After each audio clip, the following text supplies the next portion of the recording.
I was born in Lebanon, Missouri. That's right in the center of White Oak Country in southwest Missouri.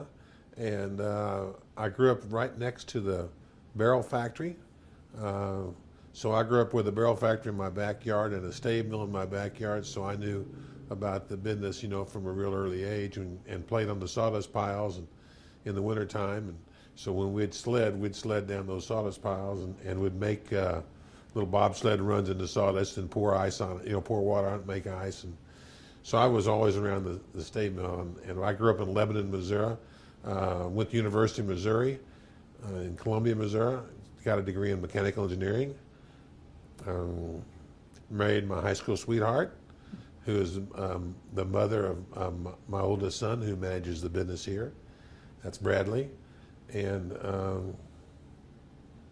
had a really happy childhood. When you grow up around the bourbon industry, it's always happy. Our family started in the business with my grandfather, T.W. Boswell, in Shannon County, and he had several stave mills. I think he started off with just the one that was on his father's property, and then grew to about 36 mills in South Carolina and scattered throughout the country. And so he was a stave producer, produced a lot of staves. And then my dad went to Georgia Tech during the Depression, and when he got out, there weren't any jobs. And so he started a stave mill, and because that was the only thing he could really do, and it worked out really well, for me at least. and for he was a Ramblin' Wreck from Georgia Tech and a civil engineer. And I'm a mechanical engineer, and my son Brad's an industrial engineer. So the family started in the business with T.W. Boswell, my granddad, and then my father, and then I was in the business, and I started this facility, or bought this facility from bought bourbon cooperage from Glenmore Distilling, and along with Shinley and with the Seagram's plant, and those were the major growth areas of our company when we made those purchases. We're in Europe, and my son Brad, runs a worldwide operation now. J.E. Boswell was a businessman, the best businessman I ever knew. Seriously, the best businessman I ever knew was my dad. He worked hard, played hard. When he gave you his word on something, it was like his word was his bond. And he was careful about making commitments, but when he did it, he was rock solid.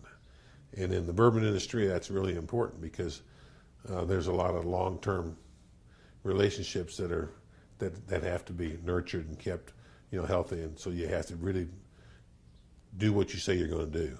And he was really good at that. And he taught me to do the same as I've taught my son Brad.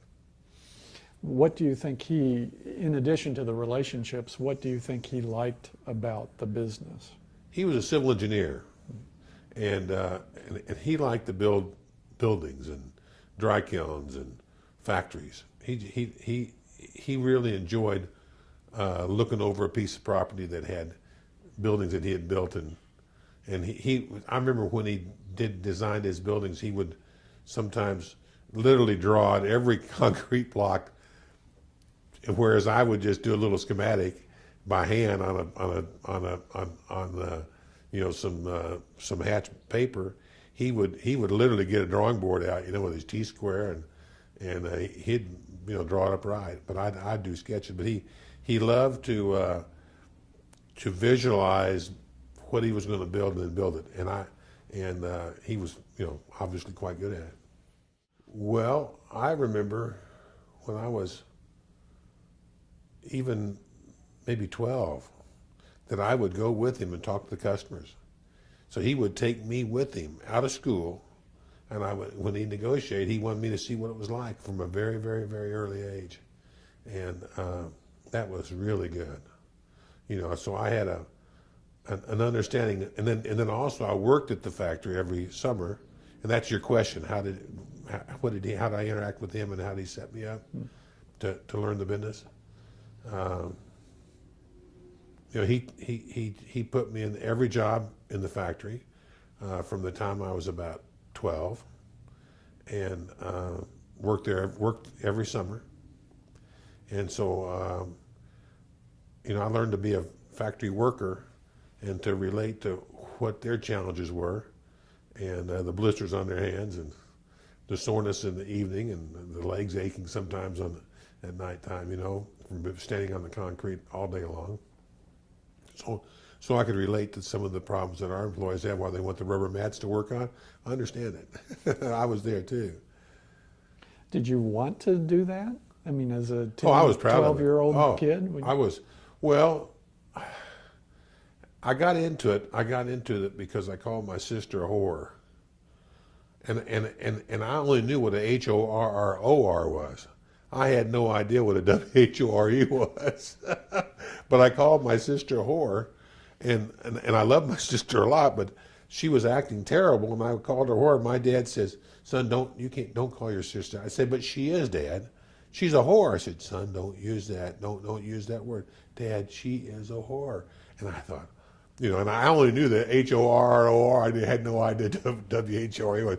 He put me right to work. I was being too sassy, and it was terrible, you know. So, but that's really and truly how I got to work, how I started working at 10 years old, 40 hours a week and all summer long.